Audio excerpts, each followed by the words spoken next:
نحمده ونصلي ونسلم على رسوله الكريم. اعوذ بالله من الشيطان الرجيم. بسم الله الرحمن الرحيم. فويل للذين يكتبون الكتاب بأيديهم ثم يقولون هذا من عند الله ليشتروا به ثمنا قليلا فويل لهم مما كتبت أيديهم وويل لهم مما يكسبون. صدق الله العلي العظيم.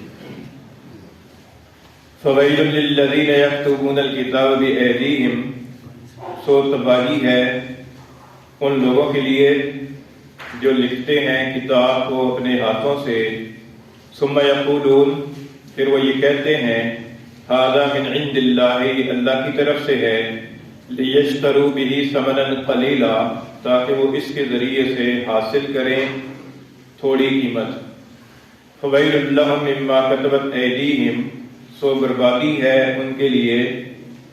اس وجہ سے کہ ان کے ہاتھوں نے لکھا. وویل لہم مما یکسبون، اور بربادی ہے ان کے لیے اس وجہ سے کہ جو کمائی کرتے ہیں.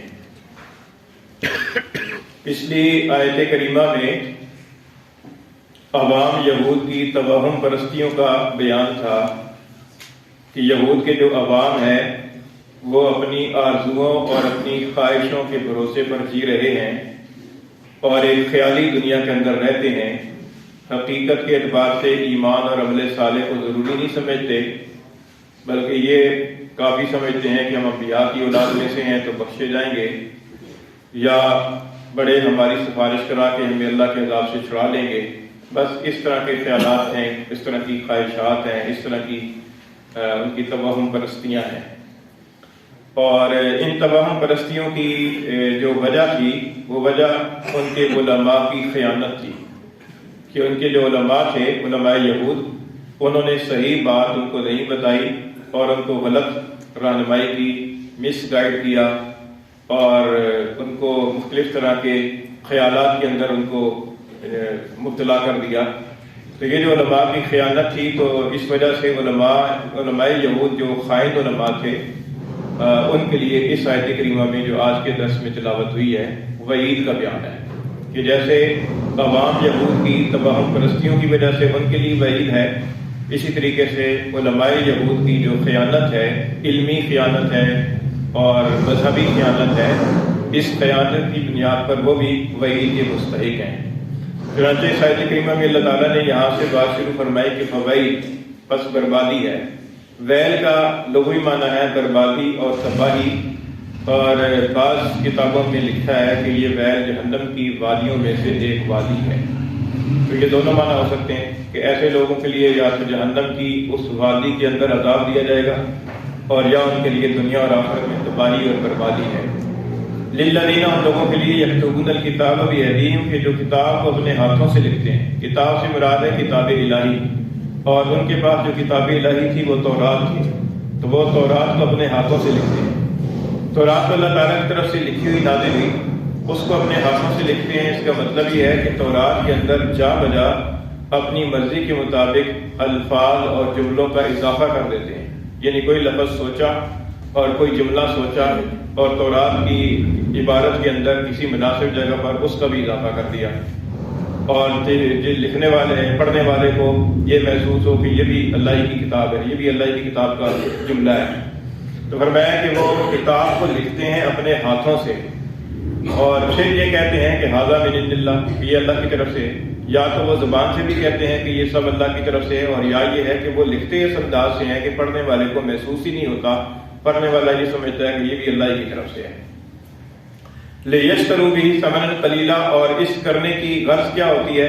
فرمایا کہ ان کی غرض یہ ہوتی ہے کہ وہ تھوڑا مول حاصل کر لیں. لیشتروا، اشترا سے ہے، اشترا کا معنی ہوتا ہے خریدنا، اپنے لیے پسند کرنا. ظاہر ہے کہ جو چیز آدمی پسند کرتا ہے تو اسی چیز کو خریدتا ہے.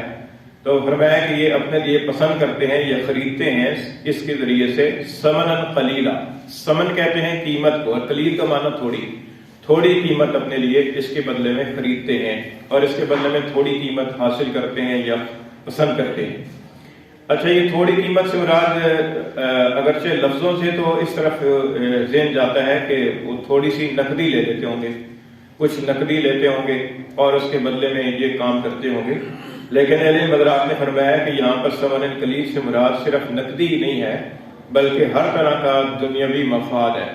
جو بھی دنیا کا فائدہ حاصل ہو جائے، وہ دنیا کا فائدہ پیسوں کی صورت میں حاصل ہو جائے، یا دنیا کا فائدہ کسی اور جنس کی صورت میں حاصل ہو جائے، یا دنیا کا فائدہ جاہ و منصب کی صورت میں حاصل ہو جائے، یا دنیا کا فائدہ وجاہت اور مرتبے کی صورت میں حاصل ہو جائے، غرض ہے کہ جو کچھ بھی ہے وہ دنیا ہی کا فائدہ ہے، آخرت ان کے سامنے، آخرت ان کی مقصود نہیں ہے۔ ان کی مقصود یہ ہے کہ بس اسی زندگی میں جو مرنے سے پہلے زندگی ہے، اسی زندگی کے اندر کچھ فائدہ حاصل ہو جائے، تو اس فائدہ کے حصول کے لیے وہ ایسا کام کرتے ہیں۔ اچھا، اس سے وعید ان لوگوں کے لیے ثابت ہوئی کہ جو اللہ کے حکم کے اندر تبدیلی کرتے ہیں۔ اللہ کا حکم کچھ ہے اور اللہ کے حکم کو بدل کر بیان کرتے ہیں، اور اللہ کے حکم کے اندر التباس پیدا کر کے لوگوں کے سامنے بیان کرتے ہیں، اور جس کے نتیجے کے اندر سمجھ نہیں آتی لوگوں کو کہ اللہ تعالیٰ کا حکم کتنا ہے اور اس کے اندر اضافہ کتنا ہے۔ اللہ تعالیٰ کے حکم کے اندر تبدیلی کر دیتے ہیں، بدل دیتے ہیں۔ اور یہ وعید جو ہے، جس طریقے سے یہود کی علماء کے لیے اس کام کی پر وعید تھی،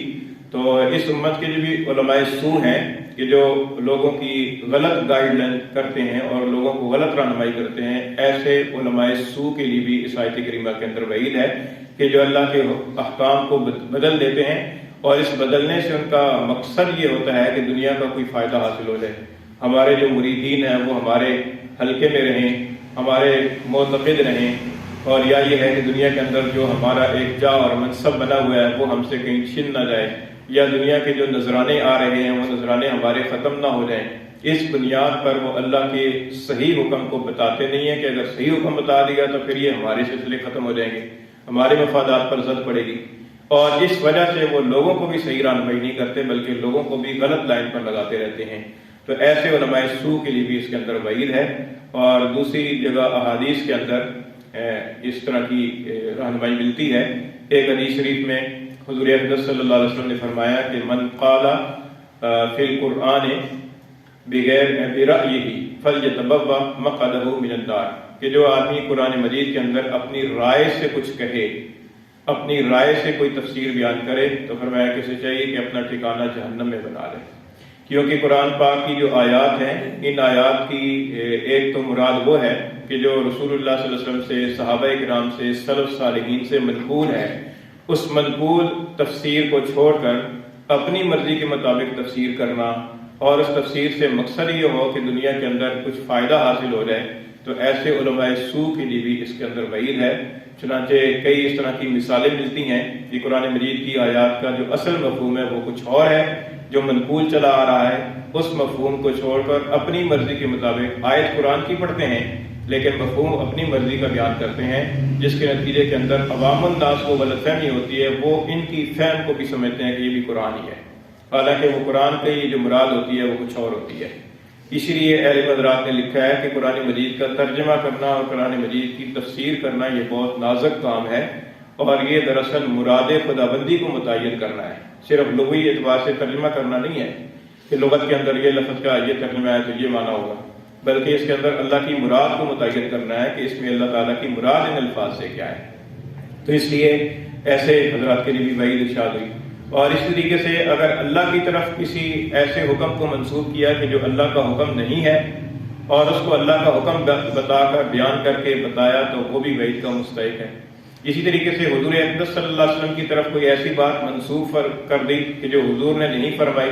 وہ بھی وعید کے قابل ہے۔ حدیث میں آتا ہے کہ حضور نے فرمایا کہ من کذب علی متعمدا فلیتبوأ مقعدہ من النار، کہ جو میرے اوپر جان بوجھ کر جھوٹ بولے وہ اپنا ٹھکانہ جہنم میں بنا لے۔ دنیا کے اندر بھی، عام لوگوں کے اندر بھی ہم دیکھتے ہیں کہ اگر کوئی آدمی کسی دوسرے کی طرف ایسی بات منسوب کر دے کہ جو اس نے کہی ہی نہ ہو، تو اس آدمی کو پتہ چلے تو اسے تو بہت تکلیف ہوگی کہ میں نے تو یہ بات کہی نہیں ہے، میرے فرشتوں کو بھی خبر نہیں ہے اور میری طرف اس بات کو منسوب کر رہا ہے۔ اس کو الزام کہا جاتا ہے۔ تو جب عام لوگوں کے اعتبار سے بھی الزام لگانا اور کسی کی طرف ایسی بات منسوب کرنا کہ جو اس نے نہ کہی ہو غلط بات ہے، تو اللہ کے رسول کی طرف ایسی بات منسوب کرنا کہ جو حضور نے نہیں فرمائی، کیونکہ حضور کا ارشاد تو شریعت کی بیس ہے، شریعت کی بنیاد ہے، اس کے اوپر تو شریعت کے مسائل چلتے ہیں۔ تو اگر ایسی بات کو اللہ کے رسول کی طرف منسوب کر دے گا کہ جو حضور نے نہیں فرمائی، تو یہ تو دین کے اندر تبدیلی ہوگی۔ اچھا، اسی طریقے سے جو غلط مسئلہ بتاتے ہیں ان کے لیے بھی وعید ہے۔ حدیث شریف کے اندر آتا ہے، حضور نے فرمایا کہ من افتى بغیر علم فانما اسمه علی من افتاه، کہ جس آدمی نے فتویٰ دیا بغیر علم کے تو اس کا جو عمل کرنے والے کا جو گناہ ہوگا وہ اس کے ذمہ ہوگا جس نے اس کو فتویٰ دیا ہے۔ اسی وجہ سے فتویٰ دینا، یہ شرعی مسئلہ بتانا، شرعی حکم بتانا، یہ بہت نازک مرحلہ ہے۔ اس کے اندر انسان کو بہت سوچ سمجھ کر کرنا چاہیے۔ بعض بزرگ فرماتے ہیں کہ اجسر علی الفتیا اجسر علی النار، کہ جو فتویٰ دینے کے اندر بڑا جلد باز ہے وہ دراصل جہنم کے اندر جانے میں بڑی جلدی کر رہا ہے، بہت جلد باز ہے، جہنم میں جانے کی جلدی کر رہا ہے۔ اسی وجہ سے بہت سارے اہل اللہ، بہت سارے صحابہ کرام ایسے تھے کہ جب ان سے مسئلہ پوچھا جاتا تھا تو وہ کسی اور کی طرف حوالے کر دیتے تھے کہ فلاں سے پوچھ لو، فلاں سے پوچھ لو۔ کہ فتویٰ دینا جو ہے نا، یہ اللہ تعالیٰ کے حکم کو بتانا ہے متعین کر کے، اور یہ بڑا مشکل مسئلہ ہوتا ہے، بڑا نازک کام ہوتا ہے۔ اور پھر اس کے اندر بعض لوگ ایسے ہوتے ہیں کہ جن سے مفادات متعلق ہوتے ہیں، ایسے لوگوں کو کوئی مسئلہ سامنے آ جائے تو انسان کے ذہن میں یہ خیال آتا ہے کہ یار ان کی مرضی کے مطابق کوئی مسئلہ بتائیں تاکہ ان کا کام چل جائے اور ہمارے ساتھ بھی ان کا تعلق صحیح رہے۔ اگر صحیح مسئلہ بتایا وہ ان کے خلاف پڑے گا تو پتہ نہیں کیا کریں گے۔ تو یہ اس وجہ سے پھر انسان کے لیے بہت مشکل اور بہت آزمائش ہو جاتی ہے۔ تو یہ بھی ایک بڑا نازک مرحلہ ہے۔ تو اس کے اندر اس طرح کے علماء کے لیے وعید ہے کہ جو علماء مسئلہ غلط بتاتے ہیں دنیا کے مفاد کی خاطر، یا قرآن مجید کی تفسیر غلط کرتے ہیں، یا حضور صلی اللہ علیہ وسلم کی طرف حدیث ایسی منسوب کر دیتے ہیں کہ جو حضور نے نہیں فرمائی۔ پھر یہ فرمایا کہ فویل اللہ مما کتبت ایدیہم، سو بربادی ہے ان کے لیے اس وجہ سے کہ انہوں نے اپنے ہاتھوں سے لکھا ہے، یعنی اپنے ہاتھوں سے لکھ کر یا تو اپنے ہاتھوں سے کتاب کے اندر اضافہ کر دیا، یا اپنے ہاتھوں سے جو ہے نا کوئی حدیث ایسی لکھ دی کہ جو حضور نے نہیں فرمائی، یا اپنے ہاتھوں سے کوئی فتویٰ ایسا لکھ دیا کہ جو فتویٰ اللہ اور اللہ کے رسول کی تعلیمات کے خلاف ہے۔ تو فرمایا کہ ایسے لوگوں کے لیے بربادی ہے، وَوَيْلُ اللَّهُ مِمَّا يَكْسِبُونَ، اور بربادی ہے ان کے لیے اس وجہ سے بھی کہ وہ جو کمائی کرتے ہیں، یعنی جو اس کے ذریعے سے حاصل کرتے ہیں، وہ اس وجہ سے بھی ان کے لیے بربادی ہے۔ تو یہاں پر یہ جو ویل کا لفظ ہے نا، 2 دفعہ وعید کے طور پر آیا، ایک تو شروع میں آیا نا، اس کے بعد 2 دفعہ آیا، وَوَيْلُ اللَّهُ مِمَّا كَتَبَتْ أَيْدِيهِمْ وَوَيْلُ اللَّهُ مِمَّا يَكْسِبُونَ۔ علماء کرام نے فرمایا کہ اس کے اندر ان کے دور جرم کی طرف اشارہ ہے کہ یہ جرم ان کا دورہ ہے، اور یہ ایسی سمجھ لیں کہ جیسے کوئی آدمی جج ہے اور وہ رشوت لے کر ظالم کے حق میں اور مظلوم کے خلاف فیصلہ لکھ دیتا ہے۔ اب ظالم کے حق میں اور مظلوم کے خلاف فیصلہ لکھنا، یہ رشوت نہ بھی لے تب بھی غلط ہے، اور رشوت لے گا تو یہ دورہ جرم ہو جائے گا۔ ایک تو فیصلہ غلط لکھا ہے اور دوسرا رشوت بھی لی ہے، یہ 2 جرم ہو گئے۔ تو یہ دونوں الگ الگ جرم ہیں، اس لیے دونوں جرائم کے اوپر الگ الگ وعید ارشاد ہوئی ہے۔ یا اس کی مثال ایسے ہے کہ جیسے کوئی گانا گاتا ہے اور گانا گانے کے اوپر پیسے لیتا ہے۔ اب گانا گانا بذات خود حرام ہے اور گانا گانے کے اوپر پیسے لینا یہ اور حرام ہے، تو یہ دوہرا جرم ہو گیا۔ تو اسی طریقے سے ان کا بھی دوہرا جرم ہے، ایک تو اللہ کی کتاب کے اندر اضافہ کرنا، اس کے اندر تبدیلی کرنا، یہ بذات خود جرم ہے، چاہے اس کے بدلے میں کوئی پیسہ نہ لے، کوئی مفاد نہ بھی لے تب بھی، اور دوسرا یہ کہ اس کے بدلے میں پھر مفاد بھی دنیا کا حاصل کر رہے ہیں، تو یہ دوہرا جرم ہے۔ اس لیے یہاں پر 2 مرتبہ ویل کا لفظ ارشاد ہوا اور 2 الگ الگ ان کی بدعملیوں کا ذکر ہوا۔ ایک بدعملی ہے مما کتبت ایدیہم، کہ جو ان کے ہاتھوں نے لکھا ہے اس کی وجہ سے بربادی، اور دوسری بدعملی یہ ہے کہ مما یکسبون، کہ جو کمائی کرتے ہیں اس کمائی کی وجہ سے ان کے لیے بربادی ہے۔ فرمایا کہ فویل للذین یکتبون الکتاب، سو بربادی ہے ان لوگوں کے لیے، تباہی ہے ان لوگوں کے لیے جو لکھتے ہیں کتاب کو بایدیہم، اپنے ہاتھوں سے، ثم یقولون، پھر یہ کہتے ہیں ھذا من عند اللہ، اللہ کی طرف سے ہے، لیشتروا بہ ثمنا قلیلا، تاکہ خریدیں حاصل کریں اس کے ذریعے تھوڑا مول، تھوڑی قیمت۔ فویل اللہ مما کتبت ایدیہم، سو بربادی ہے ان کے لیے اس وجہ سے کہ ان کے ہاتھوں نے لکھا، وویل اللہ مما یکسبون، اور بربادی ہے ان کے لیے اس وجہ سے کہ جو وہ کمائی کرتے ہیں۔